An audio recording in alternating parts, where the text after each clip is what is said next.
So, Governor, do you recognize this picture? I do recognize the picture. Briefly describe it to us. What is it? What's going on? These were folks, I believe the people in the picture now are incarcerated in Minnesota. It's a to the best precinct of 3 burning down because of your decision. Was this a peaceful protest? Was this a peaceful protest? The gentleman standing there? Was this a peaceful protest? It was a criminal act that people were prosecuted for. So it wasn't a peaceful protest, right? Before we get into this, make sure you like this video, share it, and subscribe to Stateline so you don't miss the stories the media would rather you never see. What you're about to watch isn't spin, it isn't commentary. It's a sitting governor being confronted with his own words, his own record, and his own contradictions. This exchange wasn't loud because it was partisan. It was uncomfortable because the questions were direct, documented, and impossible to dodge. And instead of clear answers, we saw deflection, denial, and panic. Watch closely because this is what accountability looks like when someone finally refuses to back down. Thank you very much, Governor Walz. Thanks for being here today. I'm going to ask you a few questions, and I ask you to keep your remarks brief. I got a lot to go through. As you know, I spent 23 years as a law enforcement officer in the state of Minnesota. You know that, right? Do you know that, yes or no? I don't know how question. It's not a trick Congressman, question. I don't know I'll how many answer it for you. years. 23 years in Duluth. Thank you for that. So, Governor, do you recognize this picture? I do recognize the picture. Briefly describe it to us. What is it? What's going on? These were folks, I believe the people in the picture now are incarcerated in Minnesota. It's a to the best precinct of 3 burning down because of your decision. Was this a peaceful protest? Was this a peaceful protest? The gentleman standing there? Was this a peaceful protest? It was a criminal act that people were prosecuted for. So it wasn't a peaceful protest, right? As I watched lawlessness devastate Los Angeles this past week, I was reminded of your failure to protect Minnesota from similar riots. Governor Walz, on May 29th of 2020, during your own press conference, you described your response to the riots during the 2020 Summer of Love as, quote, an abject failure. Governor, I couldn't agree with you more.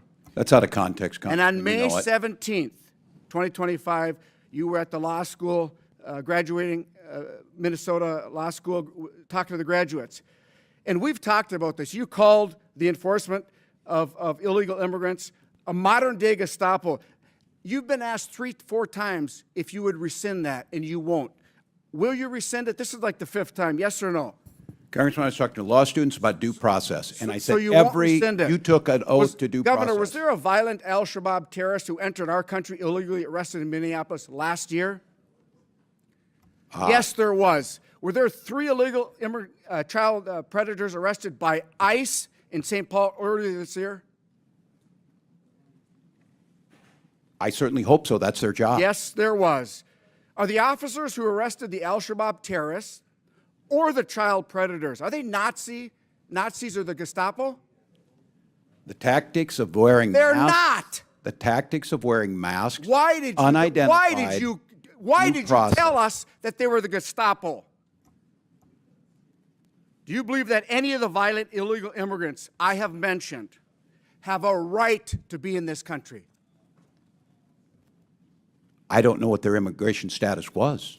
They're illegal, violent criminals that ICE took off the streets of Minneapolis.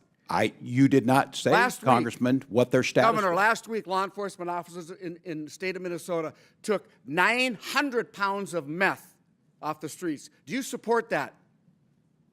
We certainly do. Do you know that ICE assisted in that those arrests and investigations?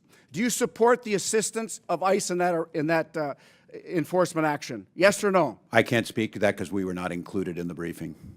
You don't know if ICE was part of it? I'm telling you they were. I don't have that data. I would have to trust you. Will you apologize to our constituents and law enforcement officers for making them and their families less safe with your incendiary actions? I'll congratulate them that they helped us work on the largest pension bill for Minnesota law enforcement in 30 years. Claiming my time. Governor, what weapons did you carry in war? Congressman, for 24 years, I carried. No. What weapons did you carry in war? What did you carry in What uniform? I'll You tell you know I what, Governor, misspoke. you're You know I barking down the misspoke. wrong tree, okay? You know I You misspoke. lied to the Minnesotans. You said that you carried weapons in war. Mr. That Chairman. is stolen valor. You know what? My wife served 24 Chairman, years in the I military. reckon- a little bit of respect for the and witness. she's an Iraq war veteran. You know what I mean? She was This over in hectoring is the not- war not- zone. That's On a point stolen of- valor, and I'm so Point of order, disgusted with Mr. you. Chairman. And so are the people that you served Point with. of order. Point of order. That's stolen Halt valor. just a minute. State Stolen point. valor. Mr. You didn't Chairman, carry weapons that's in not questioning war. the witness. Congressman, my 24 years was That's not public for Will you many, many apologize years. for lying? Objection. Will you No, I misspoke. apologize for lying? Objection. All right. Hold on. Pause. That's not questioning a witness. That's not questioning a witness. You think Point of so, order. huh? State your point, Mr. Rankin. No, you're State yelling your at point. him. There we go. You're hectoring. You're hectoring.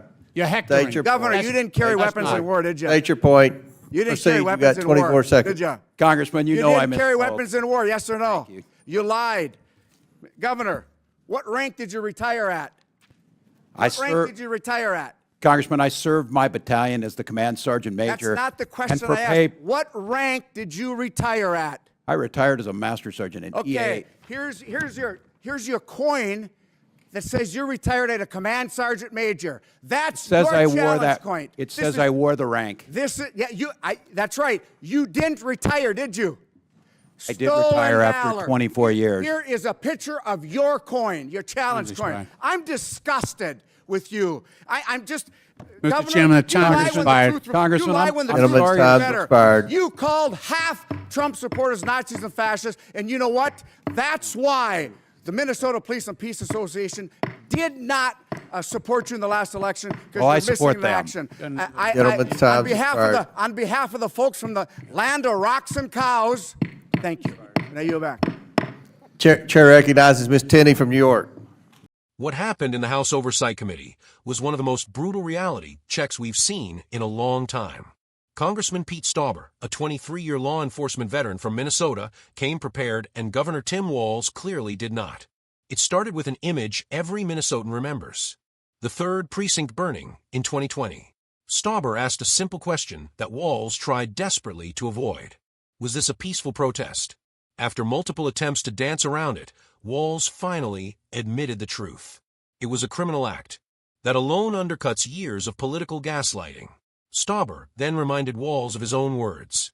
Walz publicly called his handling of the riots an abject failure. When confronted with that quote, Walz claimed it was taken out of context. But there is no context where a police station burning to the ground is anything other than failure. Then came the moment that exposed just how disconnected Walz is from law enforcement. Stauber confronted him over calling IC and immigration enforcement a modern-day Gestapo. Not hypotheticals. Real cases. Terrorists arrested. Child predators taken off the streets. Hundreds of pounds of meth seized. Stauber asked point-blank if those officers were Nazis. Walz refused to answer directly and refused again and again to apologize or rescind the comment.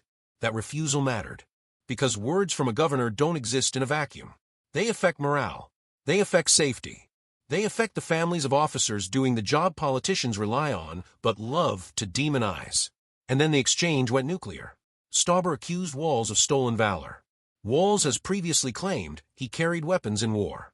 Stauber challenged that claim directly, stating Walz never served in a combat zone. No spin. No commentary. Just yes or no questions that Walz struggled to answer.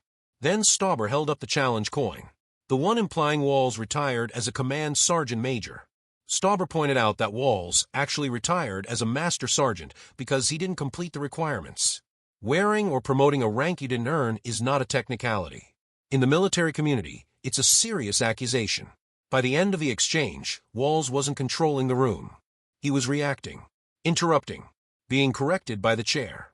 And that's why this moment matters. Not because of party, but because for once, someone didn't let the narrative slide. This is what happens when receipts meet reality.